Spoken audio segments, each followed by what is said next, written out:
Hello and welcome to the National Press Club of Australia for today's Westpac Address. My name's Tom Connell. I'm the president here at the club and also an anchor at Sky News and chief election analyst as well. Clive Palmer is chairman of Mineralogy. He's described as many things, a mining magnate whose net worth depends on who you ask. He was a lifetime LNP member who unseated an LNP member in the 2013 election in the seat of Fairfax. Along the way, there's been a dinosaur theme park, the occasional kip in Parliament, unhappy residents at Coolum Resort and workers at Queensland Nickel, twerking, a near-death experience with COVID-19 and a rapacious appetite for litigation. Allegedly as well, the plans for Titanic 2 are still in train, I've been assured.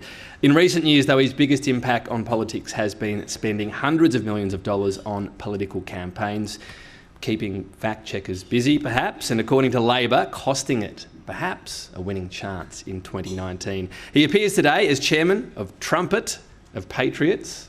He was saying trumpet, so he can perhaps tell me why the pronunciation is thus. He's going to give a prelude of how he wants to shape the 2025 campaign. For those of you watching at home, you can join the conversation on Twitter. Our handle is PressClubAust. You can use the hashtag NPC. Please welcome Clive Palmer to the podium. Thank you. Thank you, Tom. I'd like to recognise the Trumpet of Patriots leader, Sue Ellen Wrightson, who's here today. She's standing at the coming election in the seat of Hunter in New South Wales.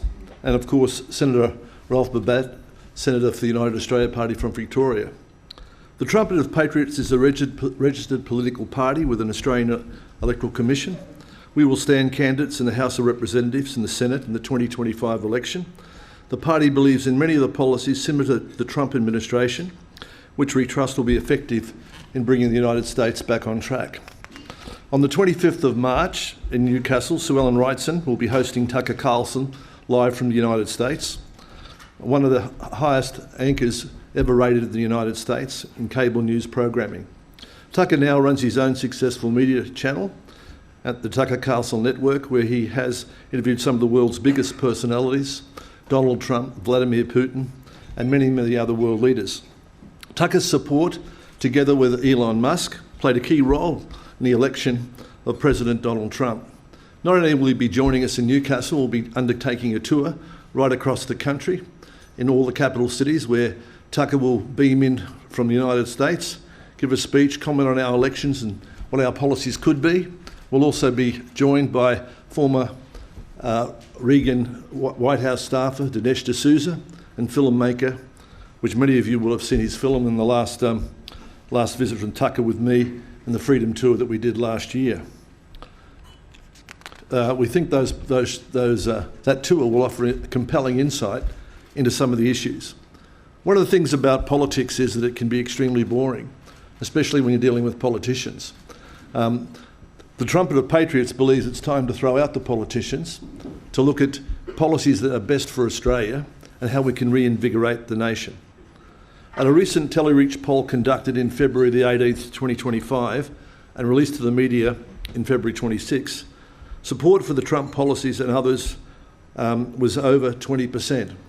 And there was a large number of people, around 40%, that said they were thinking about voting for policies just like that. So I guess our party is capturing some of those ideas, and many of you will have seen some of our advertising and what we're talking about. Australians want to send a bold leadership to reinvigorate our nation. The Trumpet of Patriots is ready to deliver exactly that, plus specific policies that will secure our future and put our country first. One of the problems with the Albanese and Labor and Peter Dutton and his Liberals is that they're whingers. They look at what's wrong. They don't look at how we solve the problem. They don't provide solutions in leadership to solve the serious issues facing every Australians every day of the week, whether it's housing, whether it's the cost of living, a whole range of things. In the next 25 minutes, I will outline some of the party's main policies, common sense measures to stimulate, I hope, questions from the press that they may have for me following my address, so that you can understand what impact Trumpet of Patriots will have on the 2025 elections. It's not just standing for elections. It's not just getting candidates elected. It's a battle of ideas. We need new ideas in this country. We need to be reinvigorated. We need to set sail to a much better sunset than what we're experiencing at the moment. And that's one of the reasons why I'm helping in this campaign. And we've been very, very successful since the Trumpet of Patriots was announced. We've got now over 20,000 members across Australia, and thousands of people are joining every day because they've had enough of the boring politicians that don't answer questions. They've had enough of seeing their income decline lower and lower every week. They've had enough of their children being harassed at schools, and they want change. Australia needs common sense solutions. We believe it's time to throw out the professional politicians in the Labor and Liberal parties and to provide Australia with an alternative for this election. Peter Dutton has stated he's no Donald Trump, and we agree with him. Albanese has presided over a declining standard of living in this country. In each year he has served as Prime Minister. Australia needs new policies, and Australia wants them. Australians don't need to be welcomed to their own country. We respect all Australians. We don't need to be individually acknowledged by people we don't know and have never met. We need to respect all people that make up our country, and that includes the contributions that have been made to the development of Australia by so many ethnic groups from Europe, from Asia, and from South America. We're all important as Australians, wherever we come from, and we all deserve to be respected. We seek to reunite the nation and take away division and competition between Australians, and to do what we can, which is best for our community. Nelson Mandela, who I knew, rejected apartheid. Dr. Martin Luther King fought against separate development based on race. They fought hard for equality, and that's what all Australians want, equality and inclusion. We need to unite all Australians in that inclusion, and we need to recognise the equality of all people, whatever their background, wherever they come from, and whatever their needs may be, under our national flag representing our common values. All Australians are equal under the Southern Cross. Trumpet of Patriots will make Australia great again. Labor and Liberal groups have abandoned the needs for mainstream Australia. For over 20 years, Australian governments of all political persuasions have presented a misleading picture of our economy. They have consistently included the wealth of new immigrants in their economic calculations. They've done this to avoid responsibility. This practice has allowed them to claim economic achievements and inflate the figures of their national wealth when the press reviews it every year. In reality, these governments have failed to generally improve the lives and the wealth of Australian people who have elected them.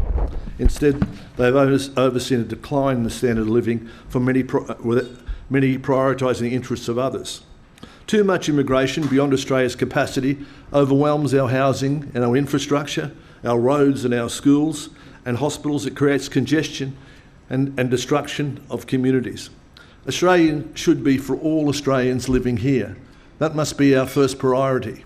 And it must be the first priority of politicians that we elect to government, that they have a responsibility working for us, because they are employed by you to do a good job looking after you, not looking after some theory or someone from overseas, but performing for our community. And we need to demand that performance. Too many people are worried in Parliament, are worried about losing their seat because they know they wouldn't get a job outside Parliament. I've sat in Parliament. I've seen the quality of the people that operate the opposition and the government. It's appalling. They all go on picnics together on weekends and social outings, and whether they're Liberal or Labor, they love each other. They don't really dislike each other. Actually, they're quite adapted. They all agree on most things. That's why it's been really, really hard at this election to see the difference between Liberal and Labor. And that's why Australia hasn't got a real democracy.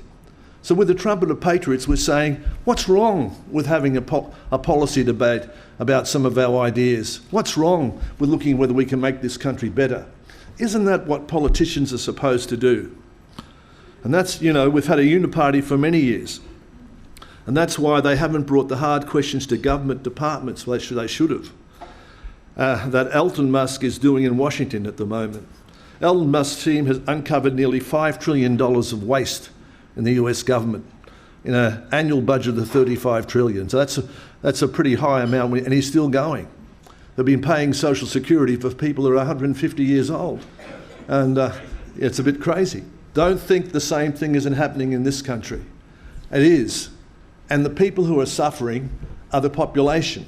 They're suffering all of the time because they can't get the services. They can't get their local member of Parliament to do anything for them. Why? Because their bureaucracy wants to get bigger and bigger and protect itself in the future and to take your money and not have it there for your children. The Trumpet of Patriots will cut the waste that exists in Canberra and re-evaluate the priorities of government to return the Australian taxpayer value for their contribution. The world is changing. The United States of America, waste and corruption is finally being exposed. In Australia, for too long, Australians have suffered under the duopoly of power. Labor and Liberal parties against the interests of all Australians. It's either Tweedledum or Tweedledee, it's dumber or dumber, or it's B1 or B2. We want to change that. Whatever it is, nothing ever really changes in Canberra. This is my 10th address at the Press Club. They've got a better stage now and they've got a great leader in Tom, you know. I can say that. The other guys are pretty good too. Trumpet of Patriots wants to give Australians a real choice and a real opportunity for change. We want to review the government expenditure as a first priority. Trumpet of Patriots will put Australians first and make Australia great again. Our policy is to recognise that there are two genders, a man and a woman, a male and female. And if you go on the website for the World Health Organisation, you'll find they recognise that. We all should recognise that too and put away debates that are very, very on the periphery and get to the heart of what's wrong with our economy and how we fix it. And I'll show you that in the next 10 minutes, how we can fix this country and make it a better place to live.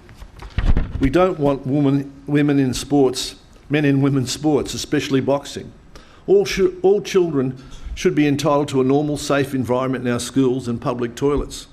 All children must be entitled to decide who they are and what was their sexual orientation is when they're adults, after they've gone through puberty, not to have it forced on them before they've even commenced puberty. As I said already, men and women's clothing should not be confusing our children at school. Decisions in respect of gender issues need to be made by a person when they're adults. In the meantime, parents should not be excluded from any problem their child may be experiencing. While Labor and Liberals are for they, them, the Trumpet of Patriots are for you.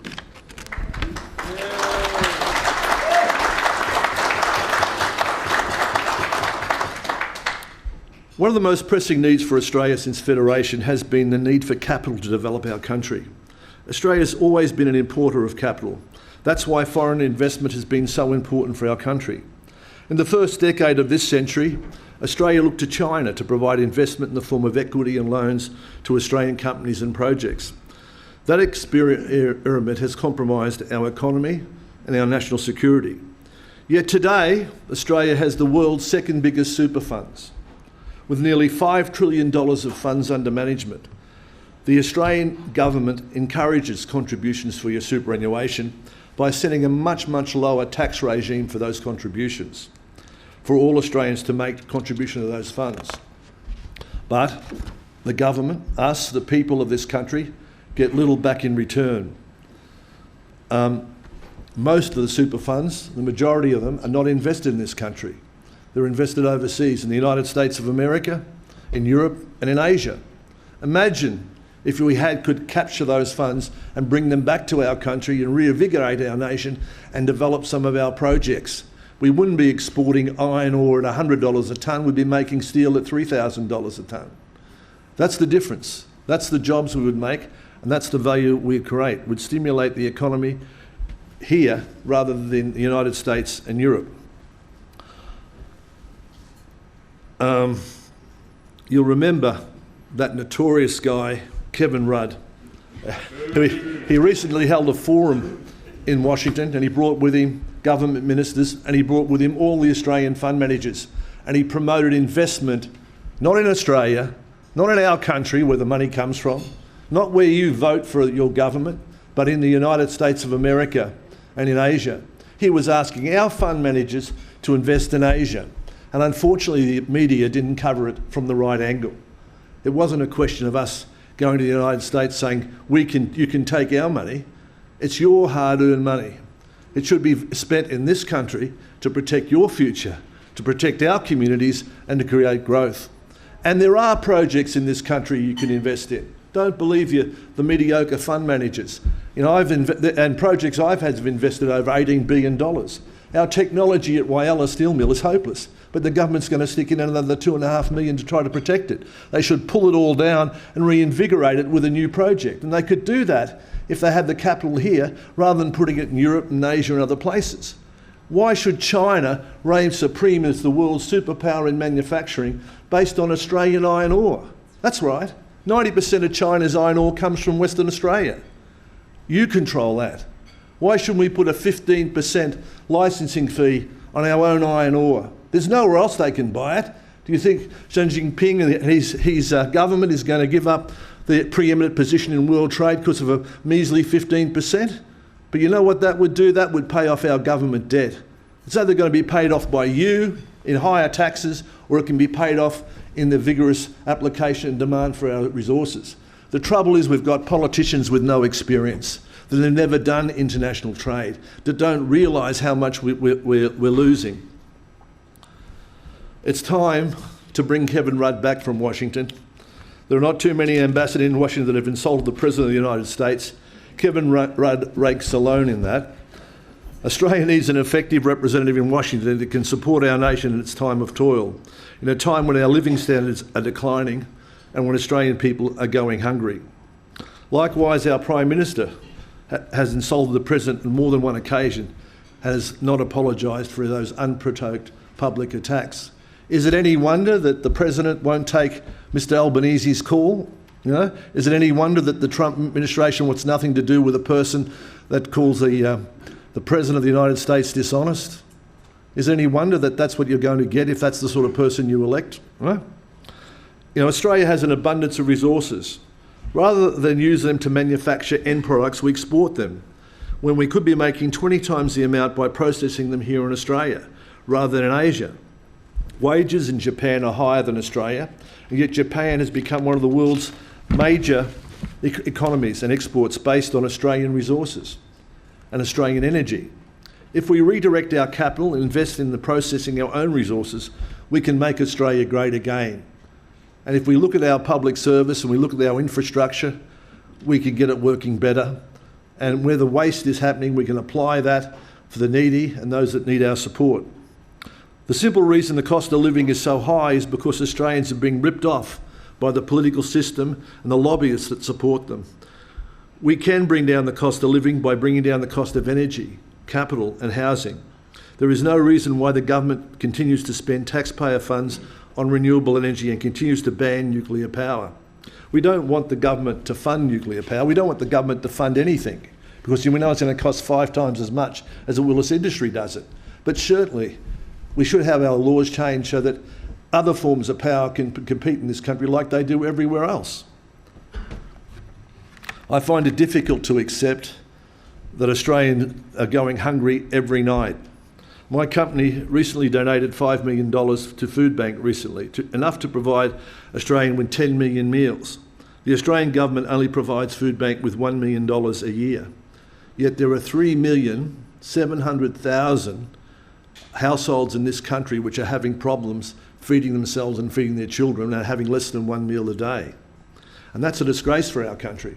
But what's the priority? What's the priority of the Albanese government? They give $1 million to Food Bank to feed Australians, yet it gives $600 million to Papua New Guinea to have a rugby league team.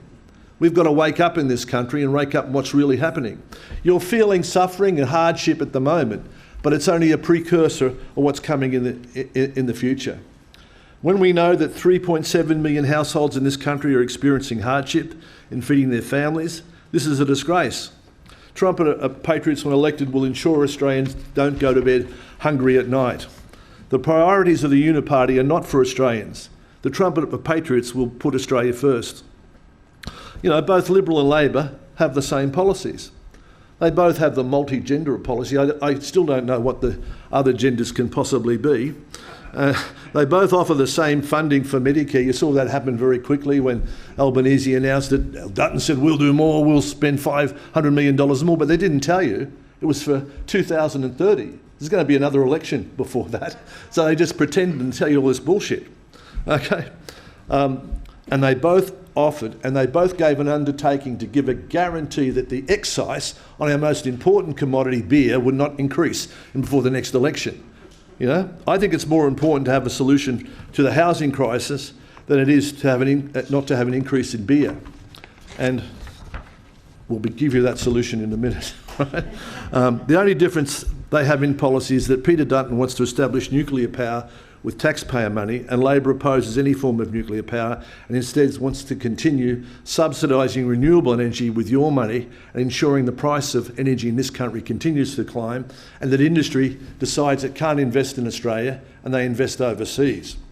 I'm saying that to you now as one of the wealthiest Australians, which the Financial Review says I've got over $23 billion of assets. I don't know if that's true or not, but I do know I've been successful in business, and I do know I won't be using any renewable power in Australia if I'm investing in an energy project in the future, and that limits our country.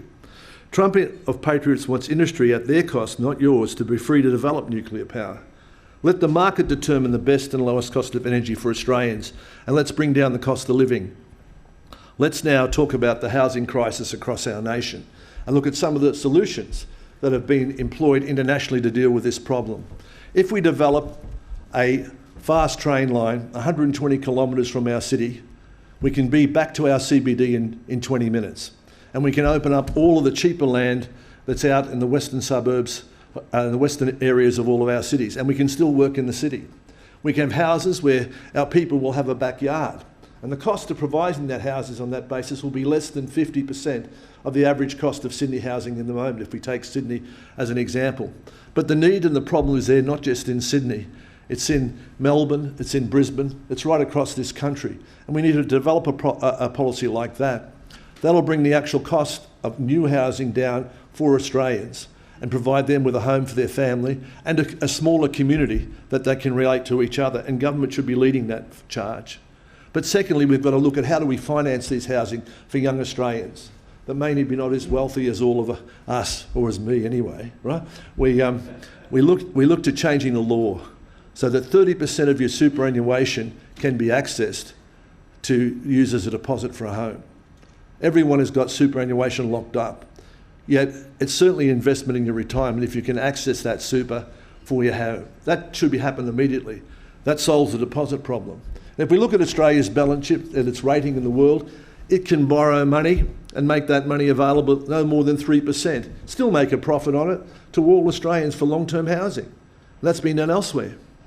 So with those three steps, developing the housing a lot cheaper, we say in the order of about $450,000 to $500,000 for a home, having your 30% of that deposit paid for you from your super, it's $150,000, let's say, and you're left with $350,000 to be funded at 3%. You know what that means? That means Australians can live again. That means that our rentals will be available for people at a much lower price. Nearly a third of our Australians are renting at the moment, and this country, to its disgrace, has 120,000 homeless people that have nowhere to live. You don't hear Robert Holmes a Court talking about that, do you? He likes talking about me because he loves me so much. But that's the truth, you know. These people are your children, your brothers and sisters, your colleagues, people you went to school with, and they're out on the street because we've got this massive immigration, and I'm not against immigration, but more than our infrastructure can handle, and we've got interest rates that are so high that banks have repossessed houses and sold them to incoming people, and these people have nowhere to live. What comes next is the crime rate. And if we want to go like the United States, that's what comes next, you know? And we don't want that crime rate. We want to protect our country. I'm 71 years old. I'm too old to be in politics. I've got a limited future on this planet. But I have got the experience to realise that we've got to do something drastic. And Trumpet of Patriots is trying to do something drastic for this country.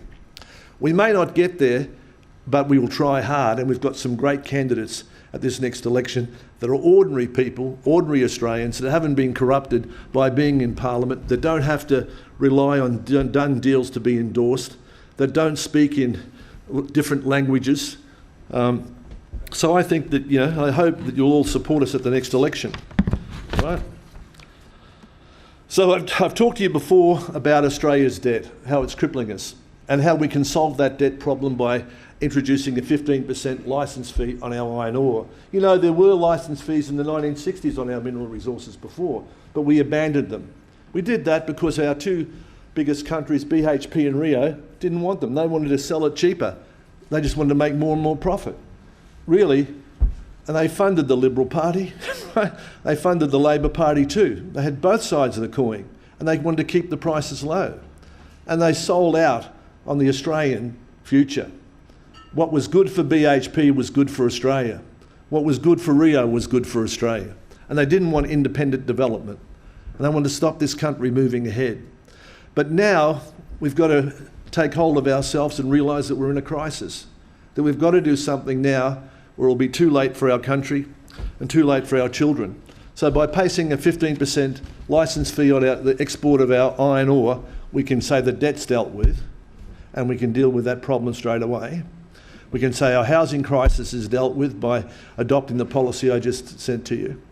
If we spend 200 million of the federal budget, which is not that much, we can feed all Australians and we can get homeless people back into houses, which you want to do. So all of those decisions to me are paramount. And I can't believe that the Liberal Party and the Labor Party don't know that. I know they know that. I know they won't do it because they're dealing with vested interests that only care about money. And I was a former member of the Liberal Party state executive. I was the biggest funder of the Liberal Party for 40 years. I was a living national treasure when all the Liberals voted for me for that, right? And I was a spokesman for the National Party too. So I know what goes on with the funding. As I said, I won't be here in a few more years, so you won't have to hear from me. But I can tell you now, it's bad. It's bad for our country. And we've got to do something about it. We've got to protect and care about the people who can't protect themselves. But we've got to invigorate this economy and create jobs for our children and futures. And we have the resources to do it. This country is one of the greatest countries in the world, the lucky country it used to be called, right? When maybe the unlucky country now. We're the lucky country because we were blessed with minerals. The largest coal exporter of Australia in the world is Australia, right? The largest iron ore exporter is Australia. We've got minerals, we've got copper, rare earths, everything that we need. And as I said, the Trumpet of Patriots believes in many of the same policies of Donald Trump. One of them being action, to do something, to stop what's happening, to realise just going along mumbling, boring day after day stuff is not going to get us there. So we can make Australia great. We'll be on the ballot. Our main aim is to reform the political process in this country and to protect and defend democracy. In the coming days and weeks, the Trumpet of Patriots will announce additional policies and candidates which can change the face of our economy and our country. Just to recap, the critical issues that we're looking at. Firstly, to feed hungry Australians. Secondly, to look at our housing with fast trains, access to our super for a deposit, and the government underwriting with its borrowing capacity a 3% cap on all new home loans. To retire our debt by a 15% licence fee on our iron ore, and to turbocharge this economy and get the country moving with the $5 trillion nearly of Australian capital and much of that goes overseas. Let's make Australia great again. Thanks very much.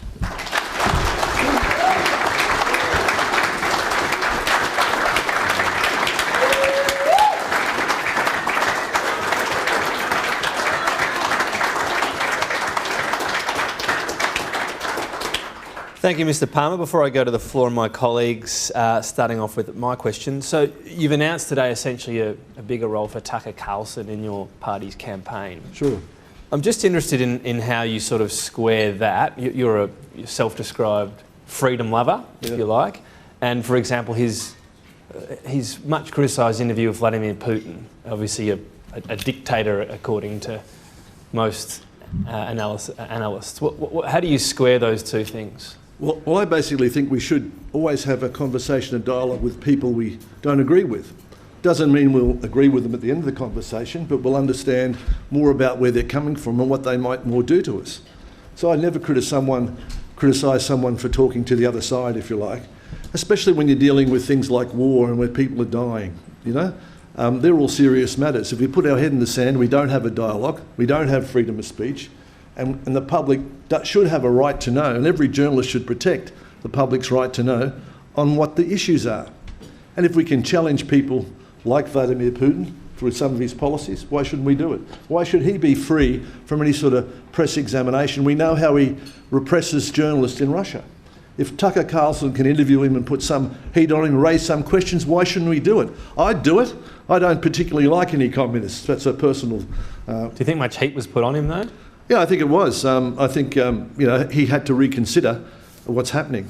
And I've got 2 Tim Tams that have been given to me here, and I'd like to thank the chef very much. All right, that's our first non sequitur of the day.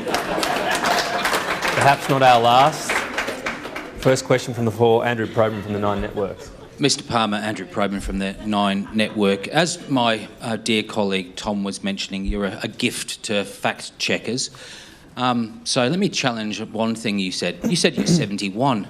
I'm 70, sorry. I'm 71 okay, this month. just checking, Yeah. just checking. 26th of March, I'll be 71. most people actually underestimate their age. Yeah. Now, secondly, I'd like to ask you your view on China and Taiwan. Now, I happen to know what your view is because we were talking about it some weeks back. Would you care to share your view on the future of Taiwan? Well, I think if we look back historically, Taiwan was always part of China. That's the reality of it, right? But if we look at the moment in Taiwan, a lot of industry and a lot of freedom has developed since the Second World War, and the United States in particular is dependent on Taiwan for the manufacture of chips. Donald Trump and the Trump administration, even the Biden administration, is rapidly moving chips out of Taiwan into California and other places for manufacture.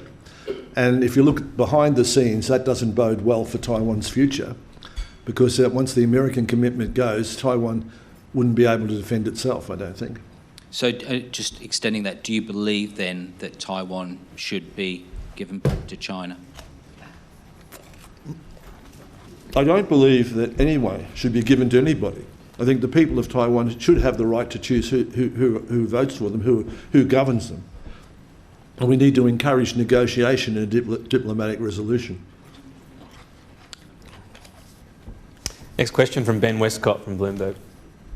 Ben Westcott from Bloomberg. Thank you so much for your speech, Mr Palmer. On your superannuation policy, your first half of that was talking about how you would like to see Australian super funds invest in Australia. Now, currently about 50% of super funds investments are in Australia. That's hundreds of billions of dollars. And they've only kind of started to push their funds overseas because they've run out of investing opportunities in Australia. In addition to that, you also spoke about taking 30 to 40% of people's super and allowing them to buy a house with it, which would presumably drain the investing power of the super funds quite a lot. How do you square those two parts of your policy? I mean, how can the super funds invest in Australia when they're already investing in Australia and also invest when you're pulling about 30 to 40% of their funds out to buy houses? Well, let's take your last point first, right? And that is, I would say that most Australians are concerned about their super. They have to elect to take that super to put in their house. And historically, if we look back over 20 or 30 years, when we didn't have super, our home was our biggest investment. I think it's wrong to say that if they take the 30% of the housing deposit from the super fund, that it's still not an investment for them.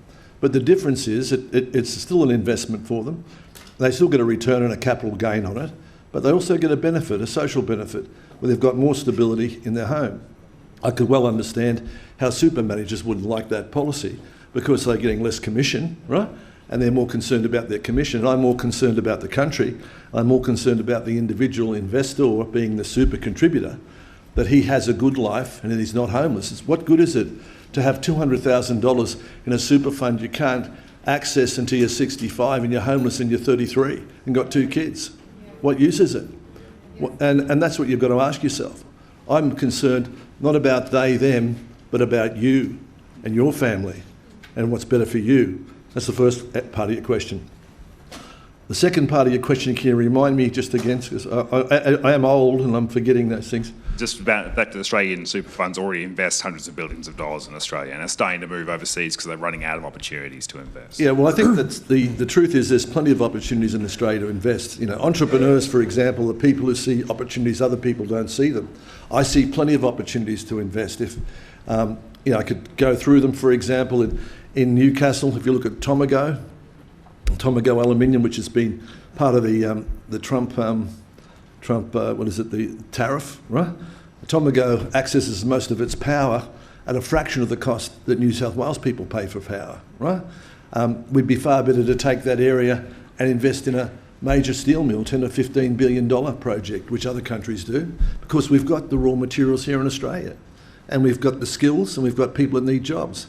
We don't need to have industries that are subsidised for mineral processing, and we need, because what happens if Clonmo's getting so much cheap power, it means that New South Wales person is paying much more for his power bills. And that's just crazy, because I care more about that person than I do about Tomago. And I can understand why that business has got a tariff on it, because Trump is probably concerned that other aluminium smelters in the United States who don't have a subsidy from the Australian government or from the New South Wales government have to compete with them. And he probably thinks that's not fair. And I think it's not fair either. I think we want industries that really create real wealth. We don't want industries that are subsidies, because who's going to pay for the subsidy? It's the taxpayer. It's not the politician that cares about the taxpayer. He'll just throw more money at it. You see it every day. On television, you see Liberal and Labor get out, we'll give you more money. Elbow's going to give you 13 weeks for the flood for everybody. Well, why not? We'll give you more money. They'll give us a few more votes.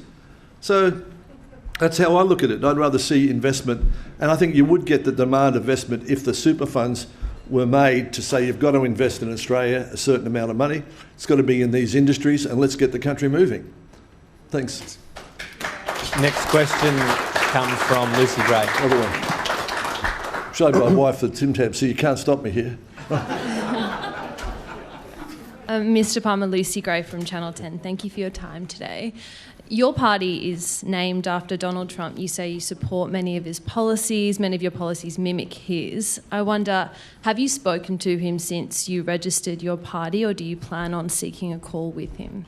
Well, you'll have to wait and see. Can't give you all the news on one day. We might be saving some news for later, right? But what I can say is that we've spoken to members of the Trump team, and we've got active support from, as you know, Tucker will be appearing in 6 events, as will Dinesh D'Souza. His son is a Republican congressman from Texas, right? So that will evolve, and you'll be able to write all those stories in the next 3 or 4 weeks. You know, I'll never say that there are only 2 genders again. That's my last time saying it. So you said Kevin Rudd's not doing a good job. Though, when did you last talk to Donald Trump? I mean Kevin Rudd or Donald Trump? You said Kevin Rudd's doing a bad job. Yeah. So have you got a better connection? When did you last talk to Donald Trump? Well, I think I don't sort of talk about private discussions, Tom. I don't want to create too many. You don't have to say what was said, but was it I don't want to talk about discussions, but I just say that I don't think he's doing a good job, because he's, he didn't get invited to the inauguration. He wasn't. He's hopeless, yeah. Sorry, Ralph, you're not in the Parliament now. He didn't get invited to the inauguration inside where everybody was. He was put on the outside in a very prominent position where he could watch Joe Biden fly from the helicopter, right? So he's not regarded very highly, you know. Have you spoken to Donald Trump this year? Well, I can't say, Tom. I can't. I've got to keep the headlines for later. You know, we can make some headlines, but we've got to keep headlines later. All right. Just one more. Who do you think would be better suited than Kevin Rudd to be ambassador? I think somebody that can have a rapport. You either get somebody that has got some sort of relationship, and there are many prominent Australians that do that with the Trump administration already, right? Or you get someone that's neutral, right? And there's been some very good Australian ambassadors, Kim Beazley, Joe Hockey, right?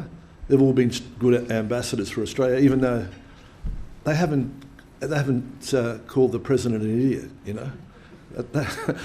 So that helps. Thank you. Next question, Ron Meisen from the Australian Financial Review.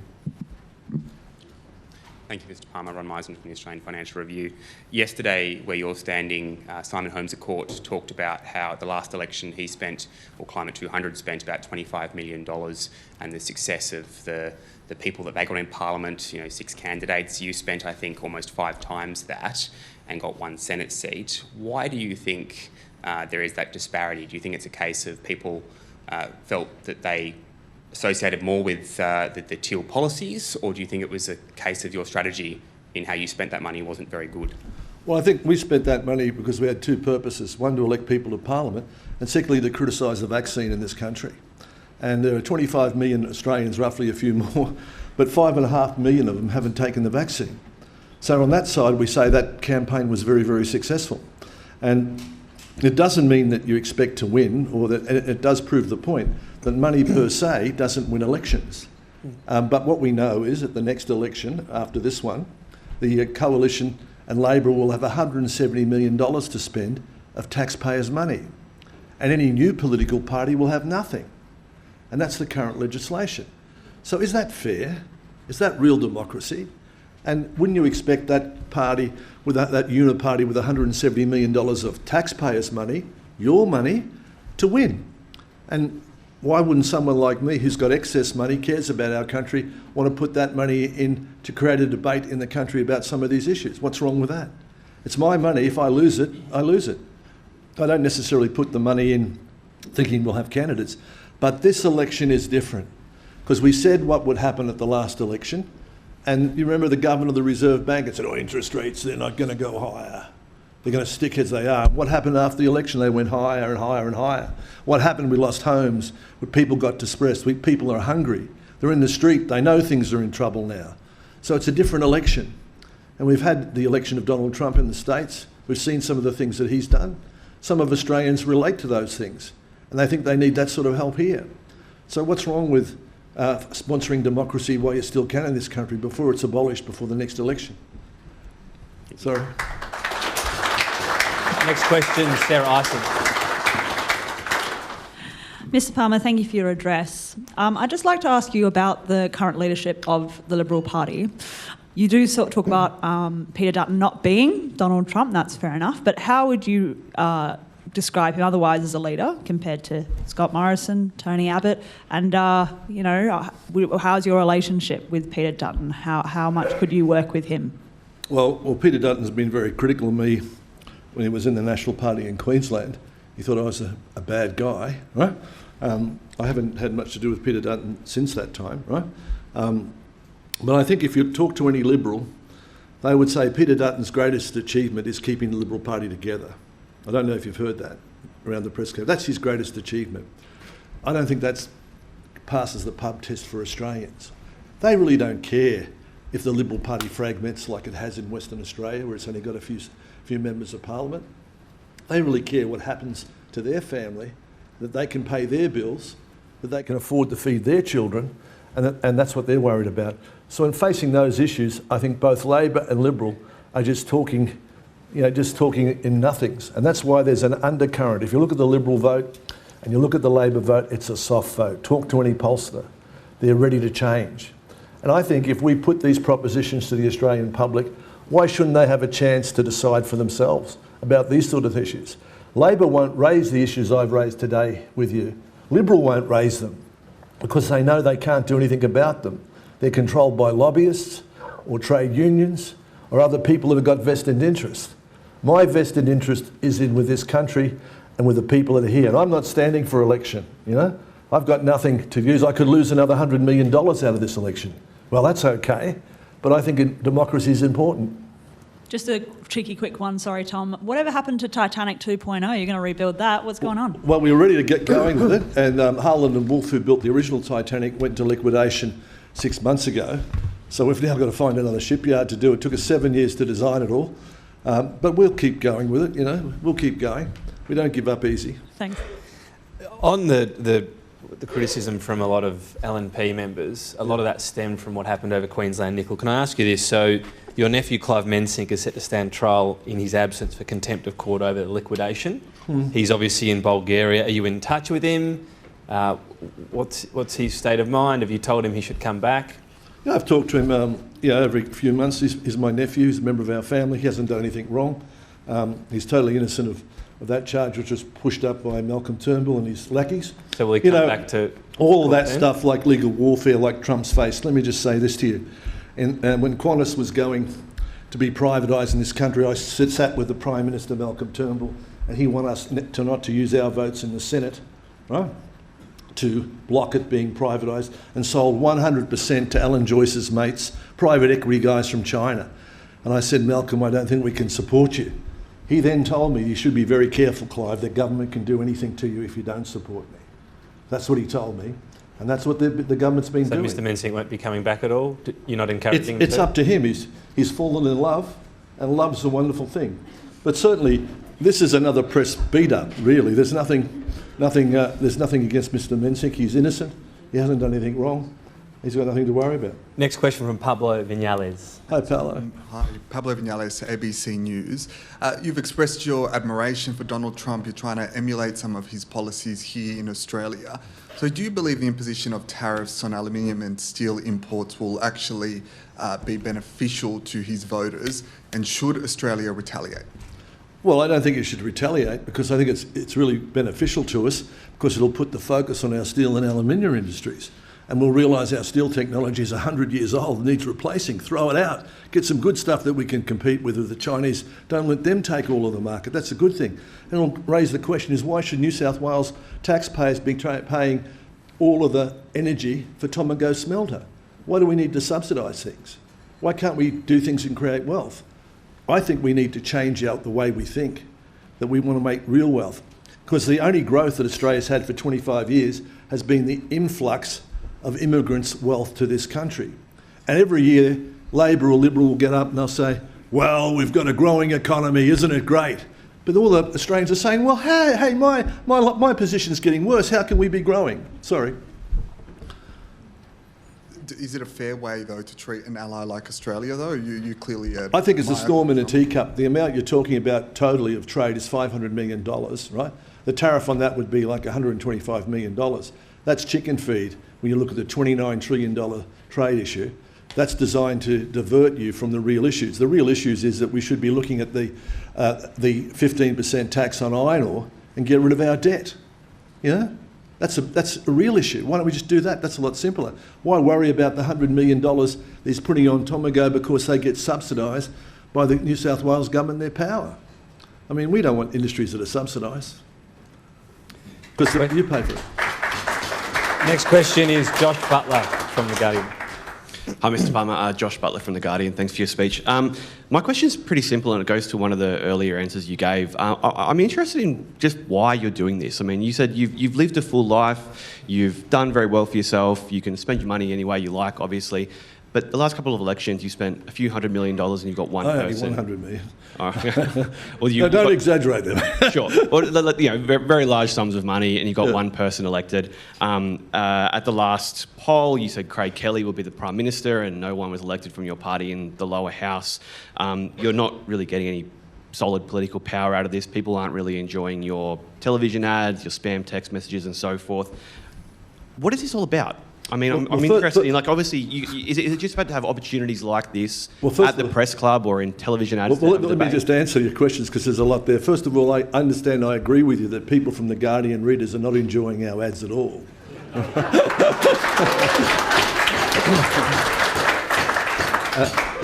And I can understand that, right? But basically, I'm an Australian. I'm an Australian citizen. My family's had a strong commitment to this country. I've lost my uncles and that in the First World War. I've had 2 people fight in the Second World War at Kokoda and other places, 2 members of my family. 3 of my nephews went and fought in the Vietnam War, right? So they've all done a lot more for this country than I could ever do by putting their lives on the line. You've only got to go to the memorial up the road to know that. So it means something what those people have done. I respect them, I respect their life, and I respect every single citizen, including Guardian readers in Australia, and Robert Holmes a Court. I respect what he says. Simon Holmes a Court. Simon Holmes a Court, really, but his father. But the point about it is, we're Australians. And, you know, to be happy in this life, I found you need to have a woman that loves you. Lucky I've got that. You need to have a good meal and a nice, comfortable bed. Everything else is an illusion. It's like playing golf and firing at a bunker. You don't get the benefit. When I go to bed, I don't say, don't touch me, I'm a living national treasure, I've got 23 billion. You know, you've got to take that. So if you've got those things in your life, money is made to spend. It's to buy subscriptions to The Guardian. It's to put ads in The Guardian, right? It's to support the journalists of this country. It's to spend. Is this your golf, though? Is this your hobby? This is my golf. At 70, I could join many Australians and play lawn bowls, right? I find this more exciting talking to you than playing lawn bowls. And I admire what you do, because it's the public's right to know that we've got to worry about. We've got to protect our institutions in democracy and the rights of journalists all over the world for people to express freedom of speech and to be different. And that's a thing that I think's very good, and I'm devoted, because I also have an investment in Australia. I've got 4 children. I think this is a good place and it's worth fighting for. And that's just my view. You've got the freedom to disagree with me. Next question, Caitlin Rintoul from the West Australian.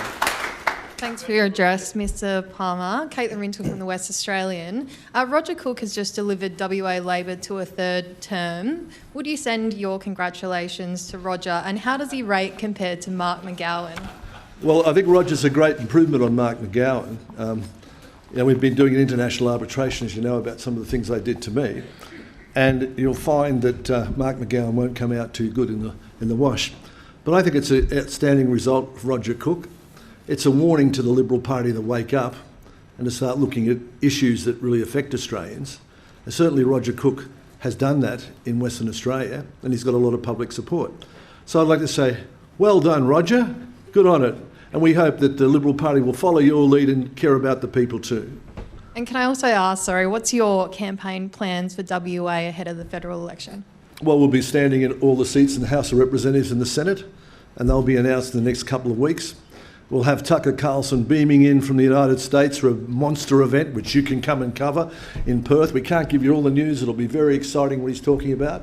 And he'll give us an insight to Donald Trump, to Albanese and his close relationships with the president. He'll be able to verify those things, and he'll be able to answer. He might be able to answer Tom's question that he asked before that I couldn't answer. He might answer that question. Who knows? But it's going to be a lot of fun in Western Australia. It's a great state. I've got 3,000 people working there based on the projects that I developed in Western Australia, so I know what the state's like. Next question is from Dom Giannini from AAP. Hey, Mr Palmer, thank you for your speech. I just wanted to go back to something you said in it, and I believe you said the World Health Organisation only recognises 2 genders. Now, according to their website, that's actually not true. It says rigid gender norms also negatively affect people with diverse gender identities who face violence, stigma and discrimination. You said you wanted to bring Australia together, so why, with your ads, are you targeting the transgender community or the gender diverse community? What we're saying is simply that debate has taken over our country's priorities, and it shouldn't have. That's really what I'm trying to say. It's become one of your priorities. Yeah, my priority is counterintuitive. I'll have to bow and apologise to you and say there are only 2 sexes. That's what I meant to say. There's either a man or a woman, and that's what I meant to say. Right?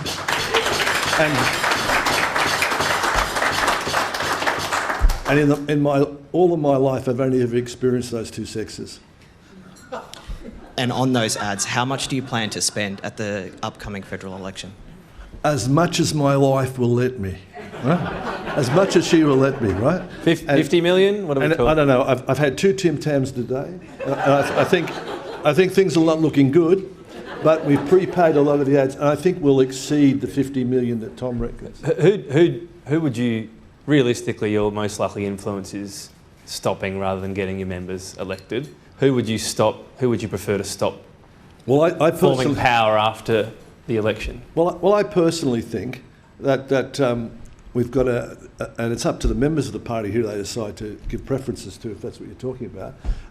I personally think that we've got a uniparty across Australia. We've got a Liberal and Labor Party working together, and it's time to give them some opposition. And I'd like to first start very positively and say we want to stop them both. So, all your candidates will be free to issue how-to votes however they want? No, there'll be a party policy announced as we go. But again, Tom... Okay, but you just said they were all free to, but so they're not. There'll be a party-wide... The party's free to decide, right? The party will decide. And it'll be a national position on whether Labor or the coalition is higher? Or how they do it. It may not be a blanket position. It may be, different state by state. It could be, or seat by seat. I don't know. But come on, you've got a question. We get it in for you. Thank you, Mr. Palmer. You've said that your party's #1 priority is cutting government waste, and you said that the 60,000 consultants employed by the public service are overpaid. Will you replace those with public servants, and will you retain the 36,000 public servants that have been hired since 2022? Well, I think that's a good question, right? I think you've defined it very much on people and numbers, which you've just done here. But I think what we've got to do for the Australian government is look at the tasks and set what our priorities are. right? Then we have to look at how much we have in our budget to do those tasks.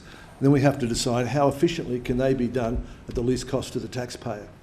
So I don't think we want to start out with any prejudice against people that have been employed, in the last 36,000, or about some of the consultants. But I have observed that a lot of jobs of public servants are given to consultants to do at 5 times the price for the Commonwealth, that they produce a report and they then attach that to their file and say, well, we've made that report based on that recommendation. And that's cost the taxpayer a lot of money.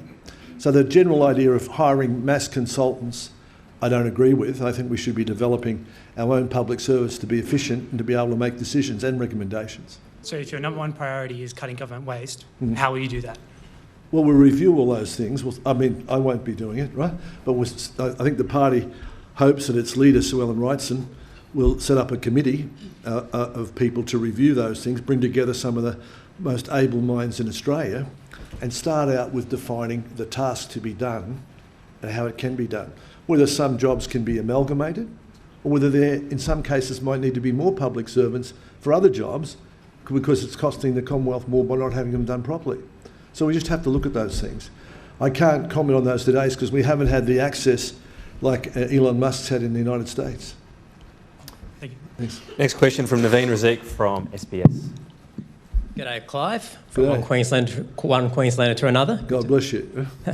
I'm from Brisbane, so you may have stronger judgments about me as opposed to being out in the regions. Yeah. I think there's an interesting comparison to be made between you and Simon Holmes à Court, who was in that podium yesterday. I've got a tie. 2 men of wealth and means. He's only supporting a handful of candidates in target seats where he actually thinks his message can resonate. You're taking a more national approach, 150 seats, the Senate, carpet bombing the nation's TVs and newspapers. Why take that national approach as opposed to sort of divert your resources into areas like the outer suburbs, the mortgage belts, where your message may actually resonate more? Well, you could concentrate the campaign and be maybe more successful in those particular seats, but less successful in the nation. I say that this election is about a battle of ideas, and there needs to be a competition between the major uniparty and other ideas. So when you say how many people or seats or people you're going to have, I don't think like that. I think about ideas and about propositions. And I think all Australians should be equal to hear what your proposition is. Whether they vote for it or not is another different thing. And if at the end of the day we didn't get 1 seat, but we told people about these ideas and they decided they didn't want to do them, that's democracy. And you feel all the better that you've participated in it and done it. And you must feel great as a journalist that you're part of the whole system. I'm very privileged to be here. So what's the metric of success then? Is it doubling 1 seat to 2, or is it just getting those ideas out? Well, I'd like to get the other people out completely and get a new government in place that will do all these things. That's what we're standing for. That's what we're going for. And, a lot of people have said to me in the past, well, I think we had a journalist last time, I won't say who he is, said we were potty to one of our people at one stage. And I said, we're not potty. I said, just because it hasn't happened doesn't mean it can't happen. If you believe our country is democratic, right? If you believe that they're not all ex-military guys that are the returning officers in every electorate, which they may well be, right? And you believe it's fair and free elections, why shouldn't we stand? Why shouldn't we encourage as many people to stand from all points of view? Because the nation's better if they get things from different things. Now, two elections back, we said we should be using nuclear power. And now the coalition's adopted nuclear power. So we've stimulated that debate. I'd like to think that we had something to do with that because we got very good results. We nearly got a senator elected in Adelaide on that issue. Right? So I think that made the other party have a look at it. So I'd like all people, let's send an invitation to everyone from the Liberal, Labor parties, the Pauline Hanson party, whatever it is, Robert Holmes à Court and his brothers and sisters, to come and join the Trumpets of Patriots, to join with us, because all we're interested in is doing policies that are best for Australians. And that's, as long as I've got this role, that's all I'm interested in doing, right? All right. And that's it. Trying to get through a couple more, so I'll just jump in there. Michael de Percy from Spectator Australia. Thank you, Mr. Palmer. Michael de Percy, Spectator Australia. Many of our readers would find common sense in your policies, but one of my concerns is that you're going to fracture the Conservative vote and return a Labor government. What is your strategy if that happens, and how will you try and get your policies implemented if Labor are returned? Well, firstly, we don't think that's true, your first proposition, because these policies are not adopted by any other party in the country at the moment, right?